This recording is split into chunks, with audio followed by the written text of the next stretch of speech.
El 80% de la basura tecnológica del primer mundo acaba, como decimos, en este continente. Se ha convertido en un vertedero que entre la pobreza muchos ven como una oportunidad para ganarse la vida sin pensar en las consecuencias para la salud. Aluminio, arsénico y vanadio son los tres elementos que sectaron en la sangre del 100% de los inmigrantes africanos que llegaron a Canarias objeto del estudio.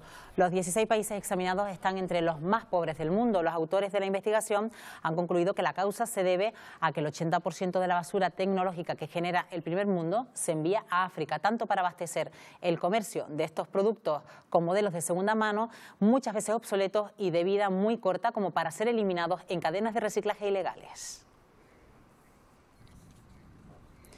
De este asunto vamos a hablar en esta mañana con Luis Alberto Enríquez Hernández, investigador del Instituto de Investigaciones Biomédicas de la Universidad de Las Palmas de Gran Canaria, que ya nos acompaña. Señor Enríquez Hernández, ¿qué tal? Muy buenos días. Buenos días, bienvenido. Buenos días, gracias. Bueno, ¿cómo surgió esta investigación? ¿A raíz de que ustedes empezaron a detectar este contenido en metales en la sangre de los inmigrantes que nos visitaban? Bueno, la hipótesis surgió en colaboración con el Servicio de Medicina Tropical del Complejo Hospitalario Universitario Insular Materno-Infantil, que digamos que es el servicio hospitalario que recibe pues a la práctica totalidad de los inmigrantes ilegales que durante un tiempo llegaron de forma masiva a nuestras costas. Entonces, pues intentamos establecer una colaboración en la que queríamos estudiar un poco los niveles de contaminación que traían en su sangre, ¿no? La hipótesis era sencilla: proceden de países en vías de desarrollo, proceden de países pues con unas, digamos, características muy diferentes a las nuestras, y nos permitiría con bastante seguridad pues establecer algún tipo de relaciones entre lo que observamos en su sangre, incluso algún tipo de parámetros biológicos que luego conseguimos obtener de estas personas. No solo hemos medido contaminantes inorgánicos, ya tenemos una serie de estudios previos. Digamos que realmente es el tercer estudio hecho sobre población inmigrante llegada a las Islas Canarias. Claro, señor Enríquez, porque ya era un hecho el que los países industrializados no quieren ver, por lo pronto, su población, miran hacia otro lado. Es un hecho que los países desarrollados envían su basura tecnológica a África sin ningún tipo de problema. El problema es el efecto en la salud que está teniendo en todas estas personas, ¿no? Sí, digamos que estos países tienen una doble problemática, por así decirlo, ¿no? Por un lado está el deseo social de su población de utilizar este tipo de elementos.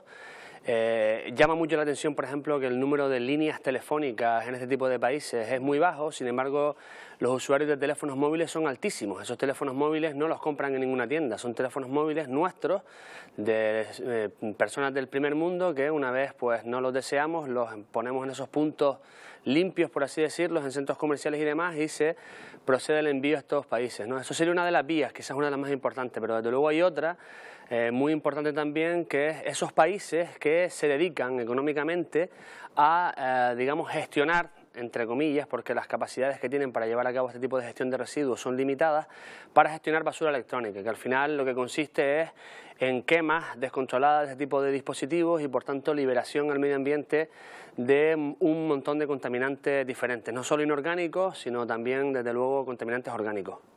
Estamos hablando de un continente pobre, pero también allí el uso del teléfono móvil se ha disparado en los últimos años.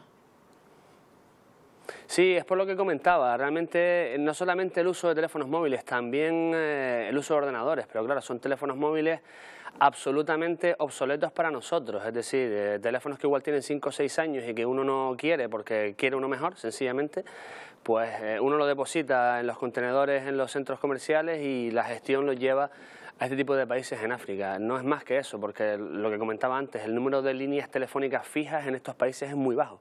Sin embargo, el número de usuarios de telefonía móvil es altísimo. Lo que pasa, señor Enrique, es que no hay nadie que haga ningún tipo de seguimiento a cómo se envían estos aparatos, la salud que puede tener, por ejemplo, los niños que están respirando, por lo pronto, el resultado de esas quemas incontroladas en plantas de reciclaje que son ilegales o que están utilizando de teléfonos, por ejemplo, que provocan también pues, estos residuos, ¿no?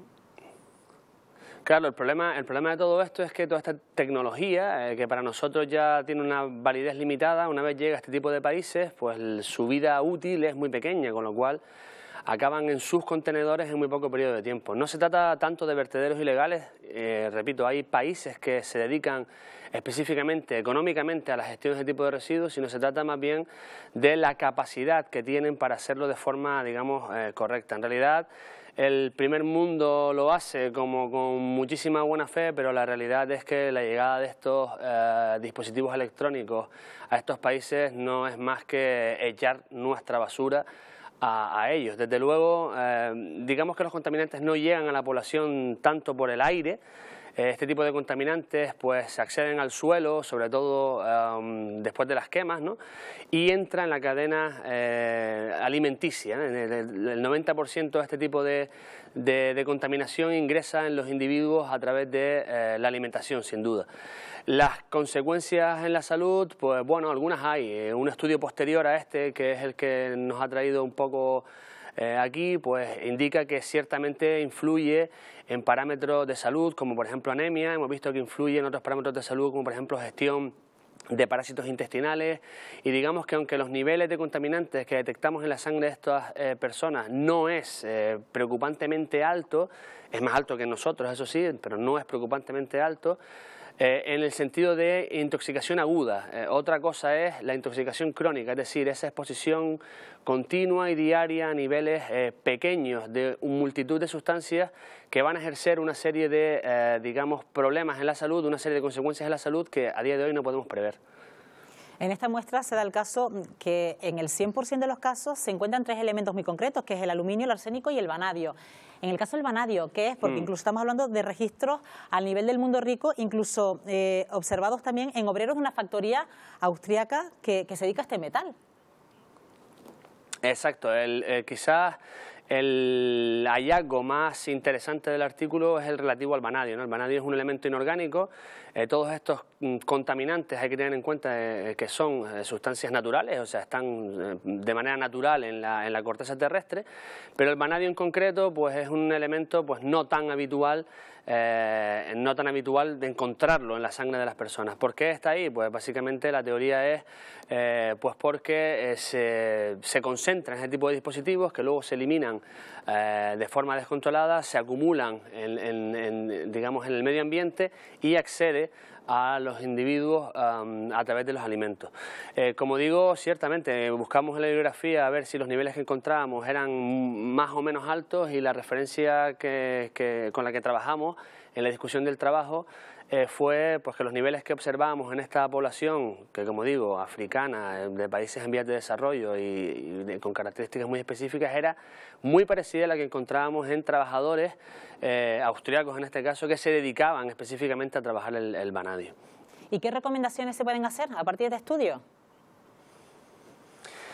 Mira, esa pregunta es súper interesante. En realidad las recomendaciones pues son difíciles de hacer de manera concreta, es decir, lo que nosotros siempre decimos con respecto a este tipo de hallazgos es cuanto menos ser conscientes de lo que manejamos, es decir, la tecnología nos facilita la vida, la tecnología nos permite comunicarnos y desde luego no, o sea, abogamos por un, digamos, uso responsable de la tecnología. Es decir, si yo tengo un teléfono móvil que funciona, pues el teléfono móvil funciona, no tengo por qué adquirir el siguiente en cuanto sale.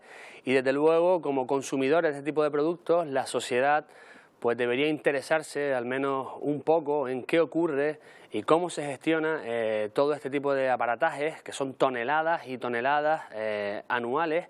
¿Qué pasa con esto y qué consecuencias podría tener para nosotros mismos? Lo que pasa es que me temo que la sociedad hoy en día no está para hacerse este tipo de preguntas.